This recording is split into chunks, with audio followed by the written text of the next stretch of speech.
I remember the day I was replaced. Not fired, replaced. There's a difference. After 3 years of managing my father-in-law's client accounts, I got an email. Short, cold, and sterile. Effective immediately will be transitioning your position to Claire Donovan. Claire, his poker friend's daughter. A woman who couldn't balance an invoice if her life depended on it. I didn't shout. I didn't plead. I packed my office with an eerie calm that made the interns stop whispering. When my father-in-law stopped by, smirking in that patronizing way men do when they think they've handled a woman, I smiled back. "She'll love the clients," I said, my tone even polite. He didn't notice the past tense in my smile. I'd built that department from dust. 3 years of strategy, negotiation, and long nights managing clients who trusted me more than they trusted their own books. I wasn't the daughter he wanted in the family, just the one who worked too hard, stayed too quiet, and saw too much.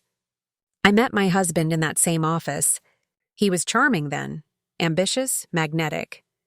We built a rhythm. He chased deals. I cleaned up his chaos. Then his father started pulling him closer. Promotions, dinners, private meetings. I watched them from the glass walls, a ghost in my own company. The betrayal didn't come all at once. It dripped in slowly, like ink bleeding through paper. Missed calls, locked screens, his sudden insistence that family and business should stay separate. Until one night I saw a message flash across his phone. "Claire," he said. "It's official. I start Monday. You'll make sure she doesn't cause trouble." I didn't cause trouble. I caused order. You see, when you manage accounts, you learn things. Passwords, habits, client tendencies, who's loyal to results, and who's loyal to names. So I spent my final week wrapping things up quietly. I cleaned files, updated ledgers, left everything perfectly in place. Except, of course, what wasn't. The company's biggest account, Timont Industries, trusted only me. I'd handled every wire transfer, every confidential deal. They had no patience for vanity. They valued discretion, efficiency, and loyalty, qualities my replacement lacked. So the day before I left, I made one call. I didn't lie. I simply told Timont's director, "Changes are coming. You might want to reconsider who handles your funds." Then I gave him my new business number, a consulting firm registered quietly under my name. He said, "Good. We were about to ask." The next morning, the office was chaos. The phone rang off the hook. The new manager froze, pale, clutching the receiver like it might bite. I heard it from one of the assistants later. Timont pulled out. Then 2 others followed. Within an hour, half the portfolio was gone. Claire gasped, staring at her screen as numbers vanished. My father-in-law stormed into her office. My husband trailed behind, jaw tight, silent. "They're all pulling out," she choked, voice cracking. I imagine his face then.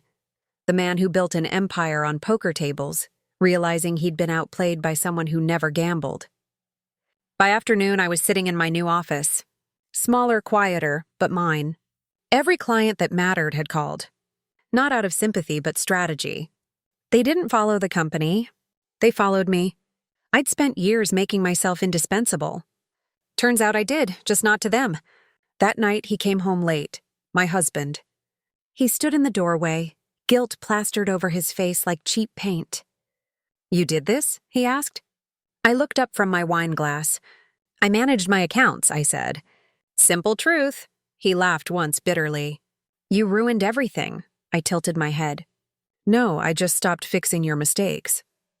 Silence stretched between us, heavy and brittle. He didn't ask if I knew about Claire. He didn't have to. His eyes said it all, and I didn't care to confirm. By the end of the week, the board voted to restructure. My father-in-law stepped down for health reasons. Claire's position dissolved. My husband's too. 3 seats gone. 3 years paid back in full. They called it a coincidence. I called it closure. Sometimes I wonder if they ever understood what really happened. That revenge isn't rage. It's redirection. It's patience dressed as politeness.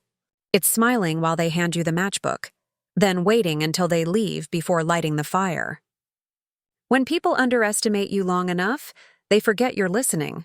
And when you finally speak, It sounds like silence right before the collapse. The last time I saw my father-in-law, he avoided my eyes.